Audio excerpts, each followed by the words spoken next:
Welcome back to civil structure tech Guru YouTube channel. इस video में हम बताएंगे आपको जो आरसीसी कंस्ट्रक्शन होती है स्लैब की, जो साइटों पर होती है, वो जाने अनजाने में लोग गलत कर डालते हैं। और ये आगे में चूंकि जो कोई भी आरसीसी वर्क है कास्टिंग के बाद में इसका मॉडिफिकेशन संभव नहीं है, उसको तोड़ना ही पड़ता है और आपकी जो गाढ़ी कमाई है वो आपकी काफी लॉस हो जाती है। तो ऐसे में हम जो आरसीसी स्लैब है उसको कैसे कास्टिंग करेंगे, क्या क्या प्रिकॉशनरी मेजर लेंगे, इस वीडियो में हम जानेंगे। तो सबसे पहले नंबर 1 में है आपको मटेरियल्स, क्योंकि मटेरियल के अगर आपको सही रहेगी तो आपको इसके साउंडनेस और क्वालिटी पर भी फर्क पड़ती है। जितने अच्छी मटेरियल होगी आपकी क्वालिटी भी सबसे अच्छा मिलेगा। तो जैसे कोई भी अगर कोर्स एग्रीगेट मंगा रहे हैं जिसमें आरसीसी स्लैब है, उसमें आपकी मटेरियल्स में आपको कोर्स एग्रीगेट होगी, उसके बाद फाइन एग्रीगेट होगी। कोर्स एग्रीगेट में आपको स्टोन्स एग्रीगेट आएंगे जो कि 20 mm साइज की होती है। 20 mm साइज का अर्थ होगा कि उसमें 50% 20 mm की होगी और नीचे 12 mm, 10 mm, 8 mm सभी साइज की उसमें ग्रेडेशन आएंगे। तो एक साइज का जो आप देखें, जब भी साइड पे आपको माल आ रहा है तो देखें 20 mm साइज जो है एग्रीगेट की, स्टोन की हो, तो साइज जो आपका क्लियर है कि नहीं है, ग्रेडेशन है कि नहीं है।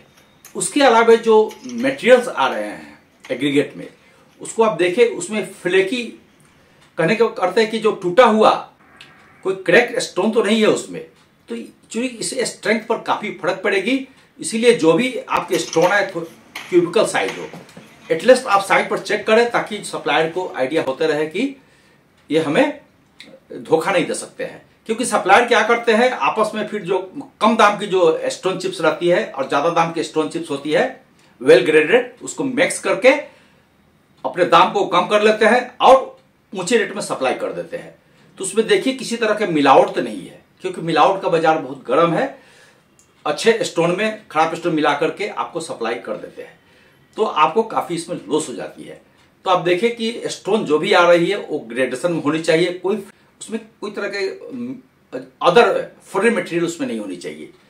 कई बार उसमें देखेंगे कि आप जब स्टोन जहां से आती है क्वारी साइड से, उसमें मान लिया कि ब्रिक एग्रीगेट भी मिला हुआ रहेगा या कोई गंदा डस्ट भी है, उस चीज को आप ध्यान में रखें, इस तरह की अवॉइड करें चीजों का। तो सैंड आप लेंगे, सैंड कोर्स एग्रीगेट होनी चाहिए और उसकी ग्रेडेशन पार्टिकुलर होनी चाहिए। और साइज जैसे मैंने बताया 0.6 mm से लेकर के 2 mm तक रखें और उसकी ग्रेडेशन बढ़िया होनी चाहिए। उसके अलावा जो सीमेंट आप रखेंगे आप 43 ग्रेड ही रखें, क्योंकि जो अगर ज्यादा ग्रेड की आप डालेंगे तो एक पैसे ज्यादा लग जाएंगे, और 43 ग्रेड से रखेंगे तो आपको उसमें छत में क्रैक नहीं होगी। मान लिया कि बहुत गर्मी है, ये आराम से क्यूरिंग इसको करे तो आपको स्ट्रेंथ बहुत अच्छा मिलेगा। क्योंकि अगर हाई ग्रेड की अगर सीमेंट डालते हैं तो उसमें जो हीट एवोल्यूशन होते हैं उससे बहुत ज्यादा होते हैं, और यदि क्यूरिंग में अगर बहुत बढ़िया से अगर क्यूरिंग उसमें नहीं हुआ, फ्यूचर में क्रैक होने की चांसेस रहती है due to high heat of hydration. 43 grade cement है, उसमें हीट ऑफ हाइड्रेशन ज्यादा नहीं होती है, इसीलिए वो सेफ है। तो आप क्यूरिंग कराए अच्छे से, 43 ग्रेड लगाए, दैट इज सफिशिएंट। उसके अलावा जो आप क्वालिटी ऑफ जो स्टील ला रहे हैं उसको भी आप चेक करें। कोई आईएसआई मैन्युफैक्चर से ले, यदि आपकी बिल्डिंग इंपॉर्टेंट बिल्डिंग है, बहुत अच्छा बिल्डिंग बनाना चाह रहे हैं, तो Tata steel, SAIL steel, Jindal steel, ये सब स्टील ले, क्योंकि इसमें क्वालिटी बहुत अच्छी होती है। चूंकि मेन प्रोड्यूसर है, उनके क्वालिटी में वो कॉम्प्रोमाइज नहीं करते हैं।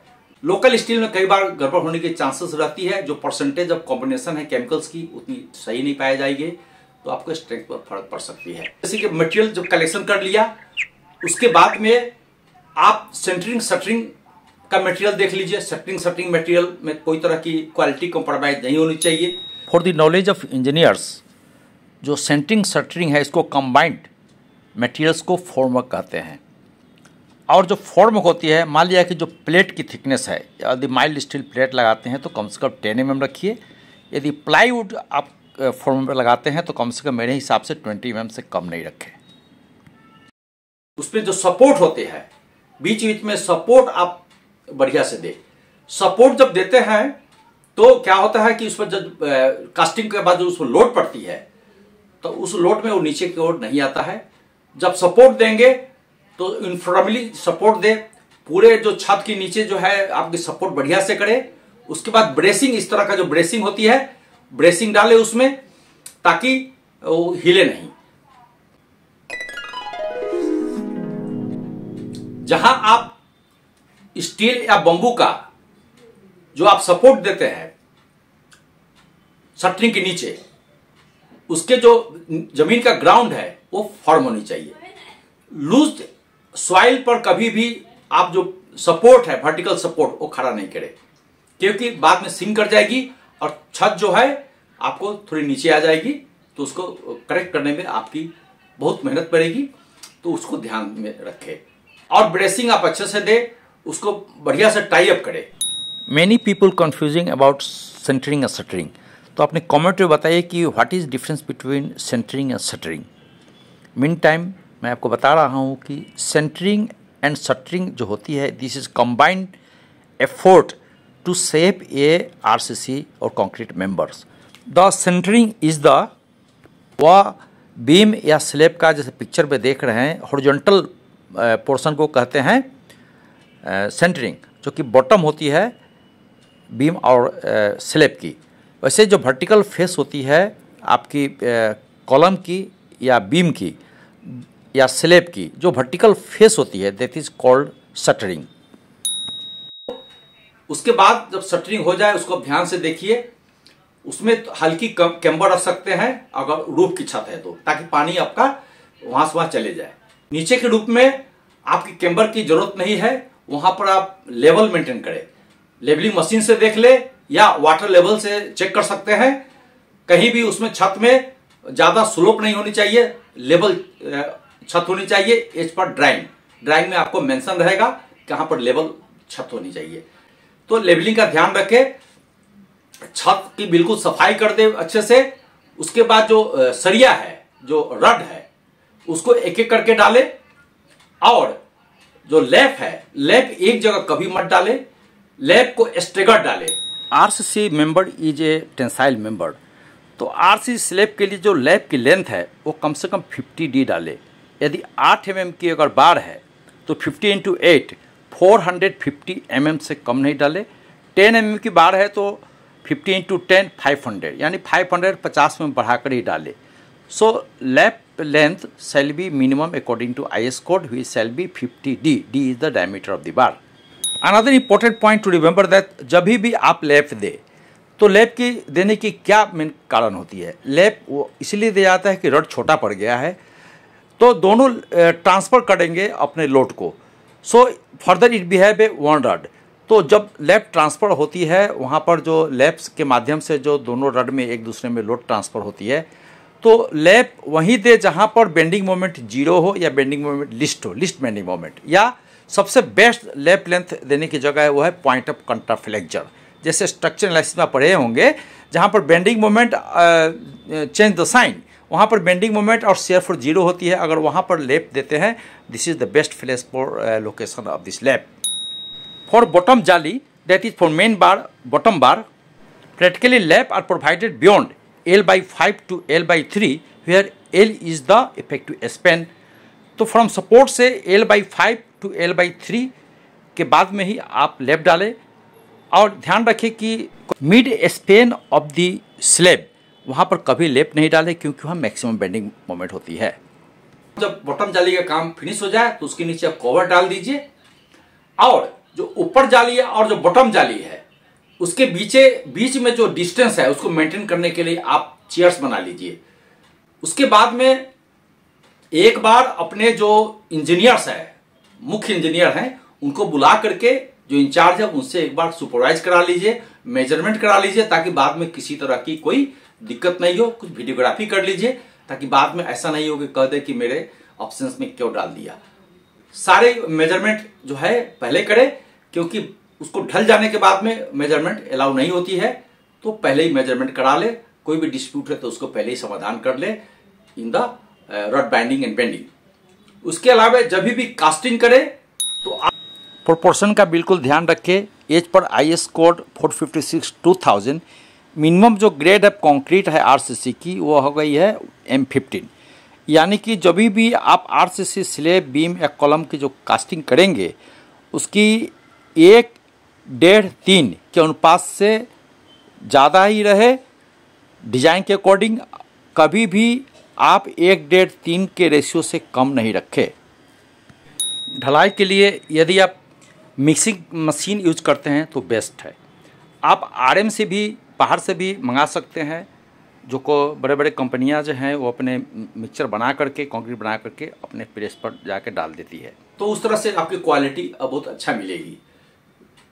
ढलाई करते समय जो आप वो लगाते हैं मशीन वाइब्रेशन के लिए, वह आप बहुत तेज से नहीं चलाएं। तेज से चलाने पर क्या हो सकती है, आपकी जो रड है वो आपकी टूट सकती है और आपकी काम खराब हो सकती है। इसीलिए वाइब्रेशन का जो सीमा है घूमने का, तो वो सही रखें।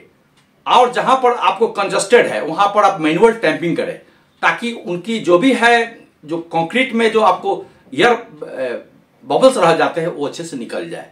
तो टैंपिंग, रडिंग, वाइब्रेशन पर विशेष ध्यान दें और किसी भी काम को बहुत जल्दी जल्दी नहीं करें।